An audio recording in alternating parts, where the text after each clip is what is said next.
Welcome to Mama of the Wild Crew podcast, the podcast where we embrace the messy, wild, beautiful journey of motherhood together. I'm your host, Alexa Schmoker, mama of two beautiful kiddos, wife, nurse, and lover of Jesus. Motherhood is full of hard moments, unexpected chaos, and those days where you just really don't have it all together. But in the midst of it all, there is so much joy. On this podcast, we're diving into the real, honest conversations about motherhood, the challenges, the triumphs, and everything in between. We'll hear the stories of incredible moms from all walks of life, share wisdom, laughter, and let's be real, probably a few tears. And we're going to discover how to embrace the joy in this chaos. So whether you're rocking a baby to sleep, folding that never-ending pile of laundry, or sneaking away for a quiet moment with your coffee, welcome, Mama. You're not alone here. Hit subscribe and join me on this wild adventure of motherhood. I can't wait to do this journey with you. Hey, Mamas, and welcome back to Mama of the Wild Crew podcast. Today, I am so excited for today's guest, a mama with a heart full of love and soul dedicated to caring for others, Miss Kyla Burke.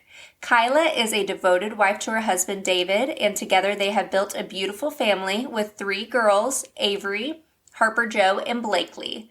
Kyla's journey has been deeply shaped by her faith, her calling as a mother, and her passion for nursing. As a school nurse, she spends her days caring for little ones, bringing warmth and kindness into their lives. Beyond her career, Kyla's faith is a guiding light in her life. She loves Jesus and strives to deepen her devotion, using her faith as a source of strength and peace in motherhood. She is proud of the little family that her and her husband have built, navigating challenges of co-parenting with grace and communication. Today, we're diving into her journey, her faith, and the lessons she's learned along the way. So whether you're settling in with a cozy seat, cruising on your morning drive, or whipping up your breakfast that your toddler may or may not eat, welcome me in joining in the wonderful Kyla Burke for a heartfelt conversation on motherhood, faith, and finding the joy in chaos. My name is Kyla Burke. I'm married to David Burke. A little bit about our love story, I guess. We met on Tinder. Yes. Yes, I know.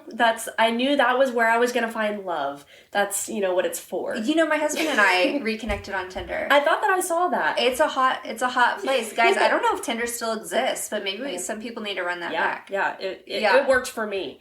So I was going to the church that I go to now, and I had always seen the preacher's son, but we were friends on Facebook, and the most we had ever talked was happy birthday. And so I looked back at my Facebook and I was like, oh, he did tell me happy birthday last year. As if that so it's mattered a thing. At all. Yes. Yeah. And so it was weird though, because I had been to that church for, 3 or 4 years at that point. So I'm not just going to go up to this random guy and be like, hey, we're friends on Facebook. Do you want to go on a date? I saw that you told me happy birthday, so I know that you're exactly. into me. So we matched on Tinder, and I still have this screenshot because my first thing to him was is the preacher's kid allowed to have a Tinder? Yes. And so he was like, yes, I can. And so after that, we went to church together, and I let him sit by me a couple times. Wow. And I will say, so at this point I was divorced. I had a 14-month-old, and so my hyper independence was there. So I was like, well, I'm busy, but if you want to come over while I'm mowing my lawn, you can. And he's like, well, I can mow it. I was like, did I say I need you to mow it? You can come watch me mow my lawn if you want to. You can watch my kid. Exactly. So he would walk next to me while I mowed my lawn, or one day I needed to groom my dog. And so I was like, well, you can sit under the carport with me while I shave him if you want to. And he was like, okay, I'll be over. So he put up with me through all that. Mm-hmm. So that, I guess, was our love story. We got married during COVID, and everyone. We did elope, so we eloped at the RSU Nature Trail, and it was so fun. His dad is a preacher, so he came down and he married us. We didn't have any family there besides my daughter and our witnesses, and it was the most fun thing that I've ever done, because No one cared, like, what we did. I got to take all the pictures that I wanted to. I got to look at the pictures and decide if I wanted different ones. And then whenever the security drove through, they played our song and let us dance to it. So kind of lame, but it was really fun. No, that's so fun. And then we had Chick-fil-A. And so every Lord's year... chicken. And no, like, how can you not love that? And Right. I'm pretty sure we had, like, Oreos or something for our cake. And so, you know, everything was closed, so we pretty much wore what we had. My husband, David, wore my grandpa's old shirt that my ex-husband had given to him and was like, she would love it if you wore this. Oh, and wow. so now we still have that hanging up in our closet. And so it was just a really cool thing that he was able to wear that shirt. My dress was like a t-shirt dress from Walmart because Walmart was the only store open in the midst of COVID. Yes. And then we had already decided that we were going to get married in 2020 because my parents and his parents were both married on 10/10. Oh, that's cool. Yeah. And so that year it was 10/10/2020. And we were like, how can you not get married on that day? And so we had already paid our deposits before the world shut down. Yes. And so we were like, we're still going to do it. So like, we call it our ceremony. So we have like our eloping day and then we have our ceremony day. And there was no stress because we were already married. Right. So whatever happened. We did it as if we were not married. So we did like all the vows and everything in front of everyone. We went back to the church and we ate pizza and had donuts. That's and perfect. DJ. It was amazing.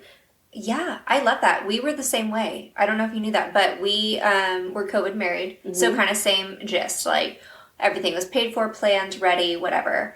It shut down. Everything was shut down. So we got married at the courthouse and then like had a little dinner. And then later in June, we did like, we call our ceremony. But we never know like what day we got married. So we're always like, oh, it's our anniversary. It's our anniversary.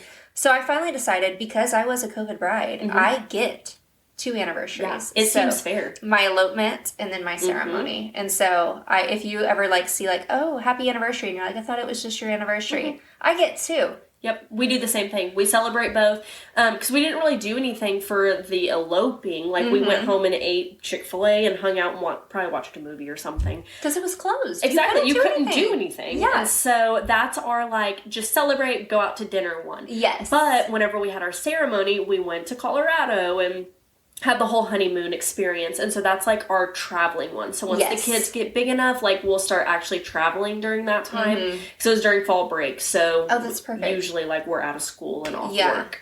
I love that. That's exactly how we are too. Like, ours is like our elopement time is the week of Valentine's Day, which was not intentional. It was just kind of like that was the week that our wedding got canceled and I was beside myself.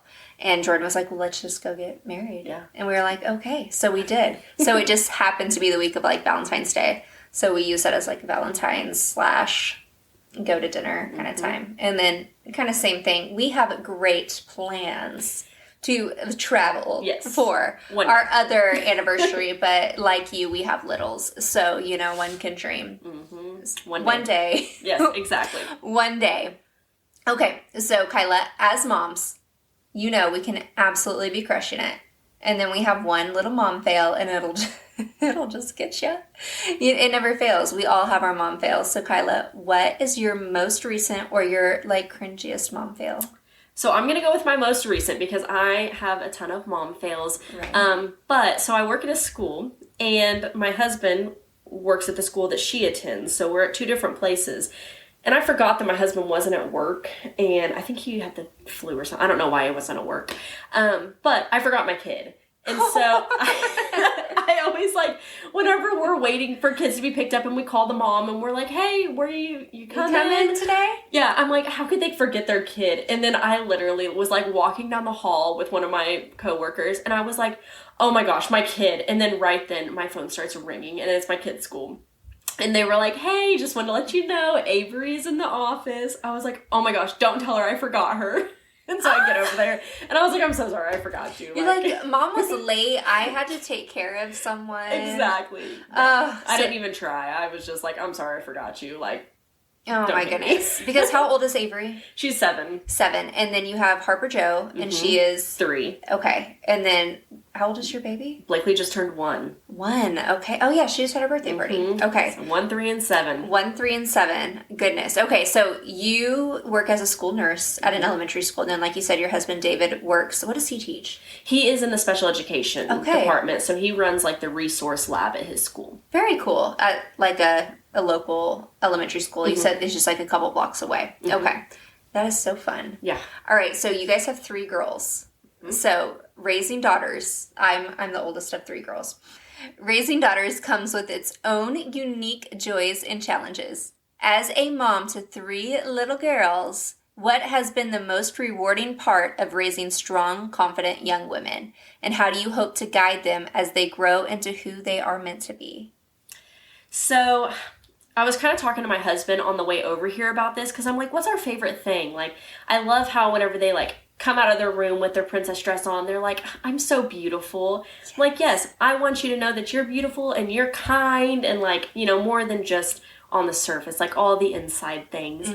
But like just creating a sense of them being happy in their own skin and being able to advocate for themselves, not trying to just people please their way through life. Like I want them, if they do not like what's going on, I want them to say, no, I don't want you doing that. My oldest was at a sleepover and I got a text from the other mom and she said, yeah, my kid was being bossy and your kid called her out on it. And I was like, well, I hope that she was kind when she did it, but like I'm proud of her for at least standing up because as a child, I probably would have never done that. I would have just been like, oh, it's fine. Boss me around. So, but I remember I wrote this down as I was like going through my divorce and looking for, you know, my new whoever he was going to be. I remember praying every night, like, Lord, help me be a strong, independent woman who knows her self-worth. And like, I prayed that every night. And then once I had Avery, I was praying it and saying, you know, let me and Avery be strong, independent women who know our self-worth. And as Harper came and then Blakely came, so every night whenever I pray, I always pray that exact thing. So like, I guess I just hope that they be strong, independent women who know their self-worth in this world and, you know, always come back to us, but be able to be without us. Yes. Wow, that gives me chills. That's just like a whole like another way to think about it. And being a girl mom, man, you just think, you know, you've been a girl. Being a girl can be hard. Yeah. So let's talk about nursing. Your journey into nursing was definitely influenced by caring for your grandfather, which you've already mentioned is very special to you, wanting to be a source of kindness for families. How did that experience caring for your grandfather shape the way that you care for your students now? And how has your faith played a role in guiding you through both the emotional and rewarding moments of being a school nurse? So I took care of my grandpa for like 5 years as I was going through high school and college. You know, I had my mom and my sister who also helped me, but I took on a lot of it because I liked the kind of medical side of it. He had COPD, so he had trouble breathing. He was on oxygen, he needed nebulizers, lots of anxiety that surrounded that. And so he was on home health, which is crazy, or hospice. He was on hospice for 5 years. Oh, wow. And typically you can't stay on that long. Like they would have kicked him off and he would have had to do something else. But somehow like the company that he was with kept selling. And so they kept him on. And so that was a blessing to us because like that stuff gets so expensive and just having them and the resources was really nice. But in doing that, at that time I had, went to Votech in high school, decided I wanted to be a pharmacist, started college and decided I did not want to be a pharmacist, that I just really liked the money of pharmacists. And so I changed to a business degree, which I loved. Like pharmacy did not come easy to me. Business did. Like I got straight A's. I loved all the things, dressing pretty, got my associates in business. And then I came home because I went to school in NEO. Came home to Claremore, started working at urgent care because they had an opening in the reception. And so while I'm working there, taking care of my grandpa, I get to see kind of like what the LPNs are doing in the back. And I was like, oh, well, that's not too bad. I think that I could like give shots and like hook them up to things. Like I feel confident that I could do that. And so in that time, my grandpa was having LPNs and RNs come out. And he was starting getting sicker kind of as it progressed. But I would have some come in and they were awful. They were so rude. They wanted to leave. Like I don't know why they became nurses, because they did not want to be there. Right. And so I was able to see that. But then, like, I remember this LPN was so amazing and she loved my papa so much, but they were trying to do a catheter that he needed and they couldn't get it. And so she was like sitting next to him crying, and they had to call an ambulance and get it inserted and all that stuff. He had to go to the hospital, and like she was so just invested in him that like it made her sad whenever she wasn't able to help him. Right. And then up until he passed away, you know, they were just so kind the whole time. They walked us through the whole process, what we had to do like after he passed away. And so in that time, I had just been so consumed by how amazing LPNs were. And so I did 15 months to become an LPN. And then in that time, I went through my divorce. I decided LPNs don't make as much money as RNs, and I was able to work in a setting with RNs and realize that they actually are really nice. We just had bad RNs. So I decided, well, I guess I'll just go ahead and finish that degree since I'm already like this far. So I did another year, which ended up being COVID year. So July to July, I did my RN school. I went back to NEO where I got my business degree. Mm-hmm. And so I had all my prereqs already. It was great. I loved going up there. It was like Monday and Tuesday. It wasn't super like strenuous as far as the schedule. I was still able to work full time, take care of my kiddo. And then in March, everything shut down. So it became, you know, we didn't go to RN school. We didn't go to clinicals because no one would let us in because it was the middle of COVID. So we did a whole bunch of simulations. So I was so thankful that I went for my LPN, because at that point I had 3 years of experience. Right. So like that hands-on stuff wasn't as important to me. I needed the book stuff, which is what we were getting. And so that's kind of how that went. And now I have transitioned. My husband, he works at a local elementary school, and they had a job opening for a school nurse, and I had worked in the hospital during COVID because I had to do my time. Yeah. And it was awful, and I hated it, and I don't think I could ever do it again. Went to home health, loved home health, but it's real sketchy, real fast. So I don't know if I could go back to that again, but I loved it while I was there. I made so many little family friends, I feel like. And I still talk to some of them because they were just so adorable, and they're like my grandma. And then whenever I found out about this job, I was like, okay, I feel like my calling could be like school nursing. I can totally see me doing that. Went to the interview and was like, okay, I think this is going to be it. And then I get the call that I didn't get the job. And I was like, oh, well, I guess I probably wouldn't be like a good school nurse anyway. And so I went back to my home health, and I don't know, I was really upset about it, but I was like, it's just not meant to be. Like, now I know, like, that is not something that I should do. And like, maybe like a month and a half later, I get a call. And I guess this had been in the process the whole time.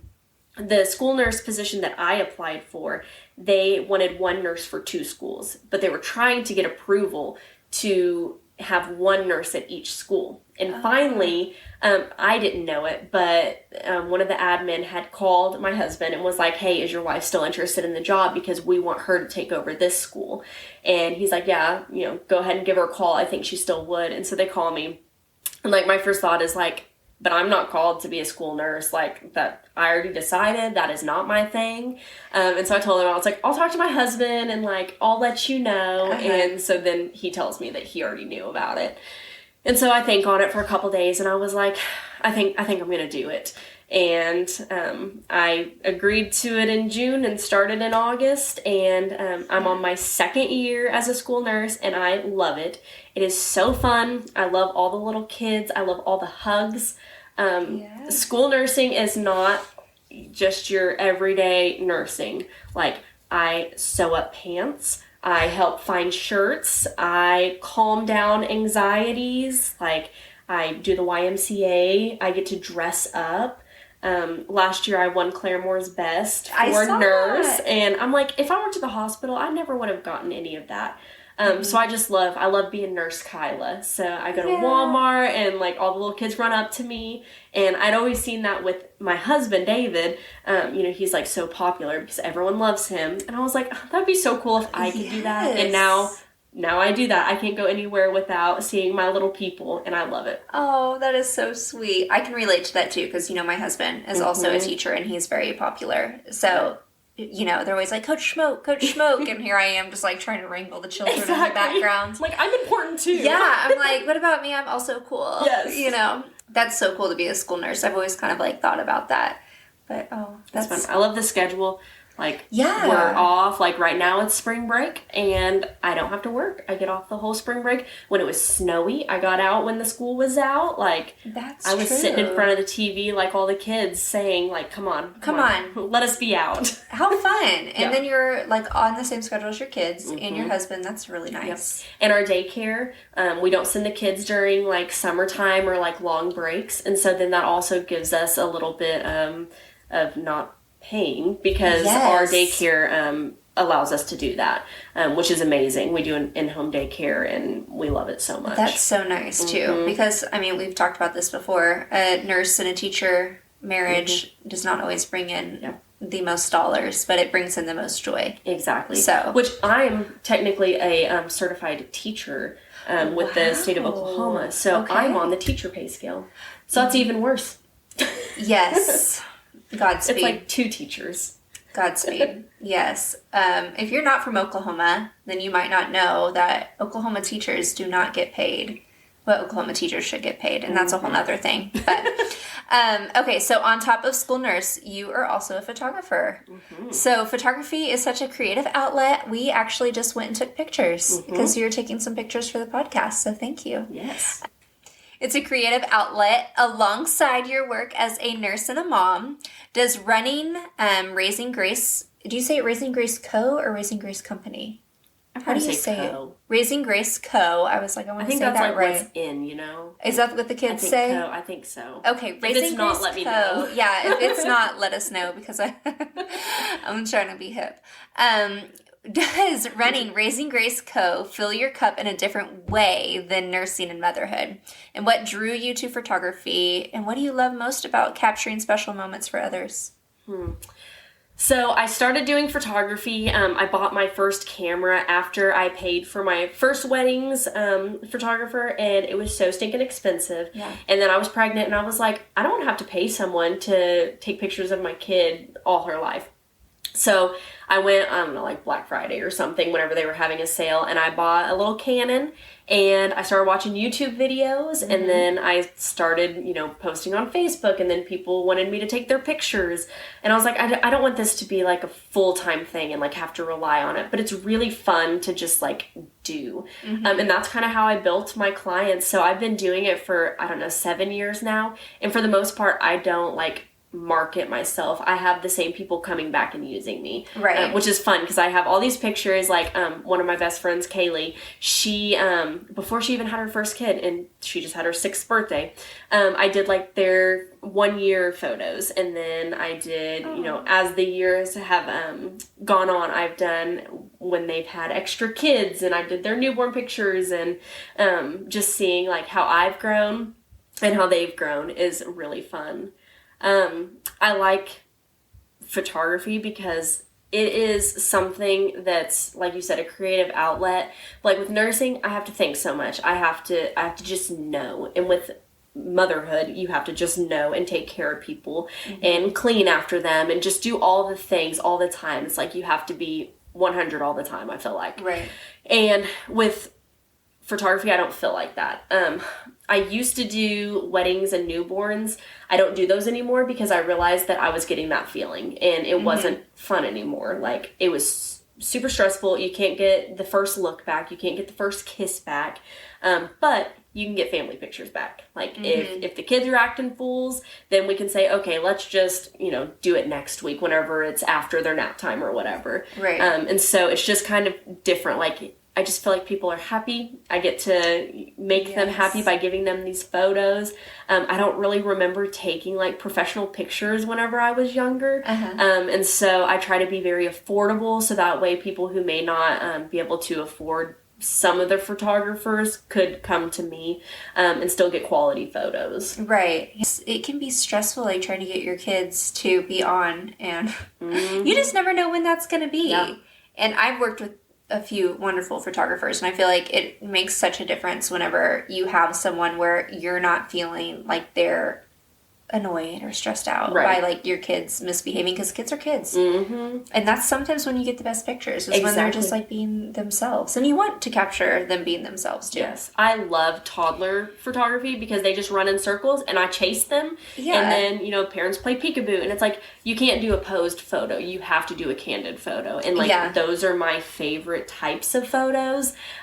So I like doing that. That's so fun. And just filling your own cup too then allows you to, you know, have extra for your kids and your husband, because you just definitely need like that little joy. And that's great too that you started to realize that it was taking that joy from you too, because I think sometimes we can miss like that red flag, I guess, and continue to just pour ourselves into where it gets not enjoyable, and then that takes away the whole point. Okay, Kyla, so we're going to kind of dive in a little bit. You've mentioned a couple times that you've been through a divorce. And that you had your first wedding, and then you went through a divorce, and now you're married to David, which everything happens for a reason, and you have a beautiful little family now. But that does not come without saying that that was very hard for you. So if you don't mind telling us just a little bit about our backstory, and then we'll get into co-parenting. So co-parenting for you and for everyone, I feel like, has come with so many different layers: communication, compromise, and making sure that your kids feel loved and secured. How have you and your family worked together to create a healthy and positive co-parenting dynamic? And what advice would you give to other parents who are walking this path? Okay. So my first husband and I separated a little bit before my oldest daughter Avery was born. And then in Oklahoma, you can't get a divorce until the baby's born. If you're pregnant, they won't grant it. Even if you have lawyers, all the things. And so we had to stay married for an additional 6 months, because then at that point we had a kid. So then you have to go through parenting classes, the law. And so we went through all that. We were separated that entire time. And we really got to learn like from day one, because when we were in the hospital, having Avery, we were not together, but I remember people asking like, are you going to let him be in the delivery room? I'm like, yes, like that is her dad. And I think that's sometimes what people forget. Like he's just as important as I am. So whenever people kind of try to use that against them, you know, like my new family's going to do this. Like, you can't do that, because that your old family's still your family. Right. And so I say it was not super weird for me to co-parent, because my mom went to my dad's Christmases until I was like 13. And they've been divorced since I was like 6 weeks old. So that was just normal. Like, my grandma would have presents for my mom. And I just thought that's like how people celebrate Christmas. Like, everyone comes together. And so I think that helped me kind of have an open mind. My ex-husband's new wife, Bailey, is amazing. And whenever he decided he wanted to be with her, I told him, I was like, we need to have a conversation. Like, wherever we go, like, let's go to Starbucks and sit down and just talk. If this is who you want to pursue, I want to make sure that, like, I'm going to be comfortable with her being around our daughter. And so we did that. All was well. He made jokes the whole time about his wife and girlfriend, because we weren't divorced yet, because Oklahoma law.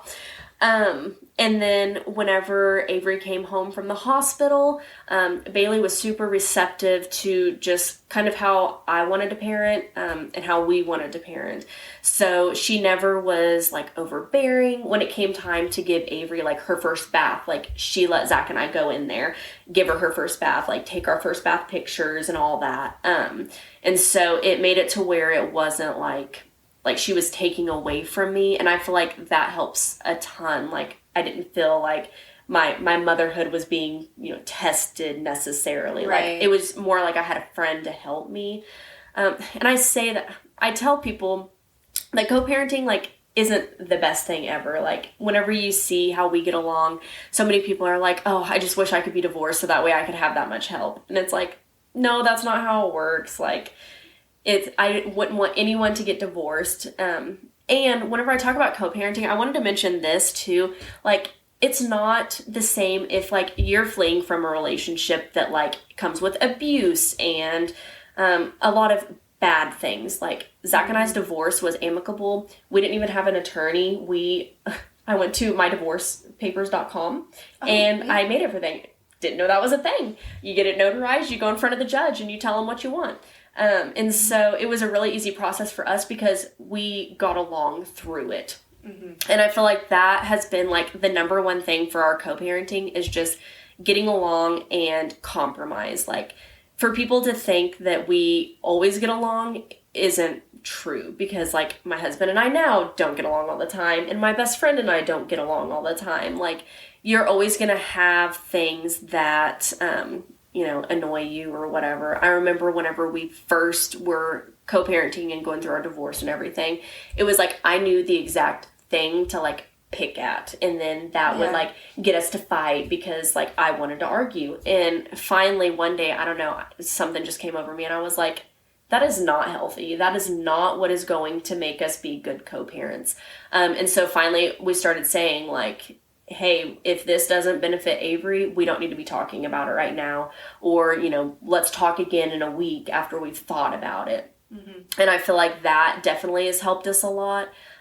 Because we don't always get along. And I mentioned this to you earlier, like Avery may go to their house one day that's actually my day, but they're going to do something fun, or they're going to, see family. And at my house, we're just staying. So like, I want to put Avery first in all the situations. And I feel like that helps the co-parenting. Mm-hmm. That was really long-winded. No, I cannot even imagine. That's why I was like, I have so many questions about this because I have different friends in different, situations, and I feel like it's something that unfortunately is a thing. Like you said, like you don't want anyone to get divorced, and you're not saying if you're going through a hard time, get divorced. Mm-hmm.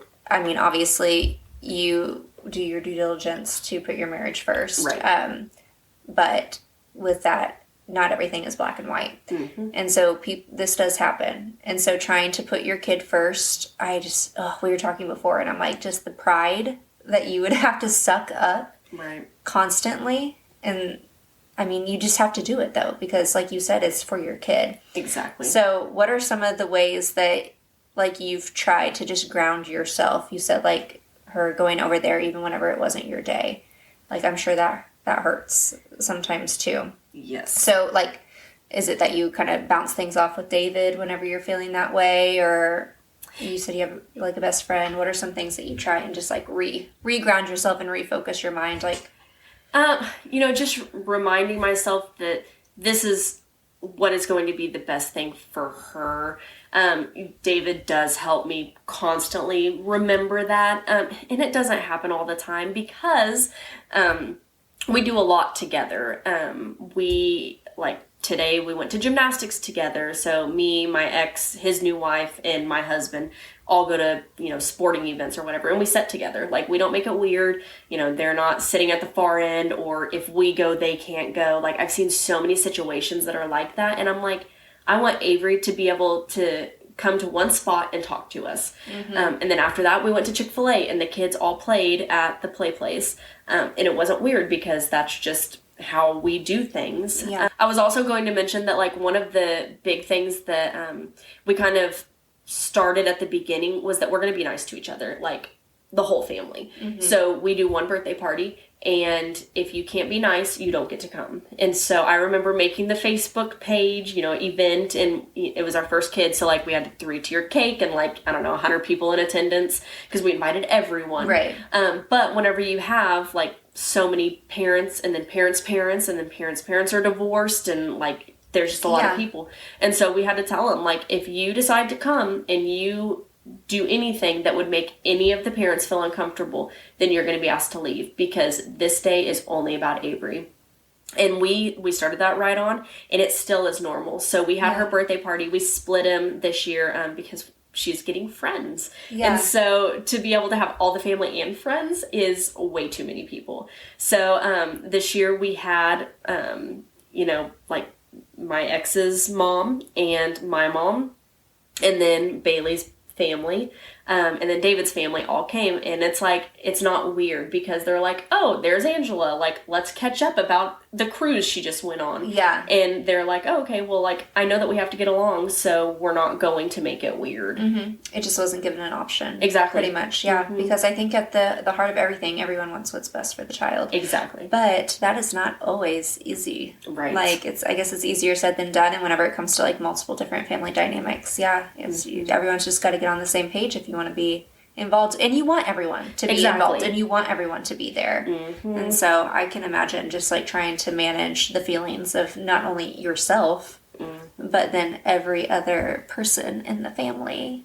But if you talk to Avery for, like, any amount of time, I call her my cute little old lady, because she is the one that will, like, carry a purse around with, like, little hard candies and, like, hand them out to people. But she's so kind, she's so sweet, she's so just all the things that you would want. She's 7 now, so we're kind of going through a little emotional time. But she's just a really well-rounded kid. And I feel like a lot of that has to do with having 4 great, supportive, kind parents that are kind to each other. And do we argue? Yes. Do we argue in front of her? No. Right. Absolutely. That kind of leads us into, too, I was going to ask, like, were there any specific moments or challenges that really tested you, and how did you and your family work through them? And on the flip side, what are some of the biggest wins or breakthroughs that you guys have experienced, and what makes you proud of how far you've come in your co-parenting journey? You know, I tried to think of challenges, and I don't know, like, a specific challenge. I feel like just always being on the same page is kind of hard. So I would say maybe a challenge is whenever my compromise or the compromise is me compromising. Because that's not always the fun thing. Like, I always want to be the first one to have her, or to win the argument, or to whatever it is. And you don't always get to do that. So I would say for me, definitely a challenge is that, because I want my way. And I feel like that's kind of how everyone feels, you know, they want their way, but my way's not always the best way either. And so I'm thankful that I have David to kind of remind me of that too, that, you know, maybe she should do X, Y, and Z because that is what's best for this situation. So I think that helps. And then as far as like a win, I don't know if this is really a win, but it's just like a shameless little guess what I did. I wrote a blog one time. Yes, you did. And it went on Love What Matters. So that was really cool to like see just like my picture and my words all, you know, circulating. And because of that, I got asked to be on a different Christian site. And so they did a little article on me. And then somewhere in like, I don't know, England decided to pay me $200 for my words and my pictures. And I was like, this is so amazing. Like, I'm making money off of it now.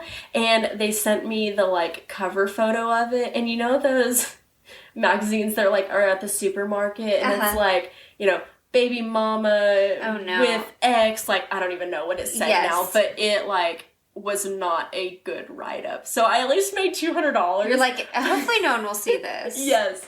Like, whenever I read it, I was like, oh my gosh, this is not what it was supposed to be. Because people sometimes look at our dynamic and they're like, this is kind of weird. Like, why are they getting along? Right. And that's exactly how this magazine portrayed it, that it was very weird. And I was like, that's not how it's supposed to be. Yeah, you're like, it's not weird. It's how, ideally, I think if you would think of how you want co-parenting to be, it's how you would want it to be. And like you said, it's not always perfect. Yep.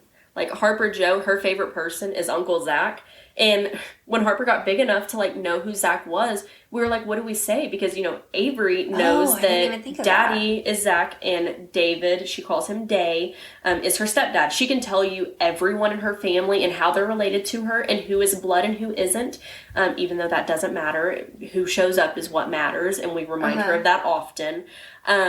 But we didn't know what Harper was going to call them, and so obviously she's not going to call him Dad, like, and it's kind of weird for Zach, so we were like, we'll just call him like Uncle Zach. And so anytime she's like, well, where'd Sissy go? She always calls Avery Sissy, and we'll say, oh, she went with Uncle Zach, and she's like, oh, okay, and BB and Gunner, because that's their son. And so she just knows it like that. So I'm like, once we get to school, it'll be kind of weird explaining it, but at least for now it makes sense in their minds. Right. Yeah, I never even thought of that. Well, and you guys, like you said, at sporting events too. I've seen you with like the cute matching shirts. I mean, just kind of making it fun too. Yeah. So what did it say on the back? It was like, Mom, what else did you... Do you know what shirts I'm talking about? Are you talking about the dinosaur ones? Maybe. Like, I think they said trainer or something. We've done one before that's like mom of the whatever, and then we put, I think, bonus mom. That was one thing that we initiated early on too, is that she's not a stepmom, she's a bonus mom. And so Avery will now tell me, she'll go, "You're the best regular mom ever." And I'm like, can't you just call me mom? And then she'll say, and BB is the best bonus mom ever. Bonus mom. And so then I feel like that just, I don't know, step just seems, I think of like the evil stepmother and how mean she is. And so I don't know, like that's how I associate it. Exactly. Yeah. Where when I hear bonus mom, I'm like, oh, it's like a fun extra mom. And so that's what she says too. Bonus dad and bonus mom. Oh, well, that's cute. Yeah, and like you said, like there's no handbook on this. You don't know how to navigate it. Yeah, I'm just making it up as I go. Yeah. I wish there was a book, and there's some books, and I've tried to like kind of see how other people do things, but I don't always agree with all the stuff that they do. So we'll see. Maybe one day I'll write a book. You should, guys. You should write a book. Yeah. Go ahead and save this for whenever my book's ready. Yeah, and then we can put this out, and then you'll be famous. You guys heard it here first. Exactly. She's gonna write a book. Yeah. How fun. Okay, so I've got one last question for you. So as a wife, mother, and school nurse, and a photographer, you wear so many hats and juggle so much daily. In the midst of this wild chaos that comes with motherhood and all the things, what are some of the things that you find joy in, stay grounded in, and truly savor in these moments? Okay, so one of the things that I thought of, my father-in-law, whenever he preaches, one of the things that he always says is every season has a purpose, a pain, and a privilege. And so whenever I'm like so overwhelmed with all the things that I put on myself, like I always kind of think about that, because it's like, yes, you know, it might be a pain right now that we don't get to go travel or do like things because we have small children, but what a privilege it is to have those small children. And then I saw something on Facebook the other day that said like, you know, my kids are the oldest that they've ever been and the youngest that they'll ever be. And I'm like, that just, it hits me so hard. Yes. So I feel like just like remembering that like even in the chaos and craziness of like motherhood, that this is like what I get to do. Like there's so many people that like wish that they had this life and I get to live it. So I feel like just reminding myself of that definitely helps me stay grounded and like find the joy back. And you know, sometimes it's just going to the park and letting the kids run and get out of my house that they keep destroying. Yes. That brings me lots of joy. That sure does, man, because keeping a house clean is like, it's impossible. Yeah. I just told you we're in the middle of selling our house, so we're trying to keep it clean for showings, and I'm about to lose it. Yeah, I can imagine. I can't. Even if we have like a showing in the morning and then a showing that afternoon, that 3 hours in between, it's like we almost can't come home because 2 seconds inside, I'm cleaning the whole house again. Yep, they just love, you know, dumping the blocks over. And it's like, why do you have to do that? You're going to play with 3 of them and then go find something else. Yes, but some of that, most of the time you can just let go, and to be honest, sometimes your house you just have to let it go and you just have to have fun. But in the process of showing your house for, you know, to sell, people don't feel the same. Right. So, but it's okay, guys. It's going to sell, please. Hopefully by the time this podcast airs, it'll be sold, and this is a different story. And if it is not sold, guys, pray for me, because I'm going to need it. I'm going to need the prayers. Okay.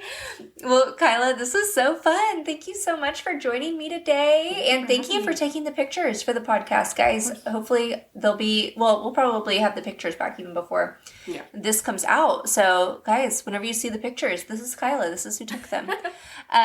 Hire me. Yes. So thank you for sharing your heart with us. Your journey as a mom, a nurse, a photographer, and a woman of faith is so inspiring. I love the way that you embrace the chaos of motherhood with joy. You navigate co-parenting with grace, and you pour love into everything that you do. And that's so apparent. Your words today will resonate, I feel like, with so many, whether they're walking a similar path or just needing a reminder that they're not alone in the ups and downs of motherhood and in life. I'm so grateful for this conversation and for your wisdom, your laughter, and your honesty that you've brought to our podcast. Thank you for being here, for being you, and for sharing your beautiful story with us. I can't wait to see all the incredible things that lie ahead of you. Thank you for having me. Yeah, thank you.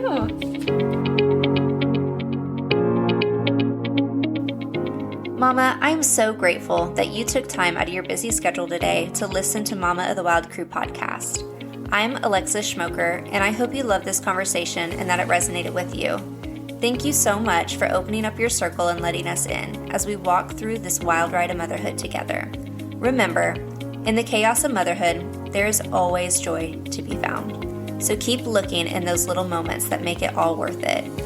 Be sure to follow along on Instagram at mamaofthewildcrew_podcast. Please don't forget to like, subscribe, and share our podcast. I'd love to hear from you, so comment, tag me, DM me, let me know what you think, and let me know what you'd like to hear next. Mama, I am praying for you, I love you, and I cannot wait to see you next time.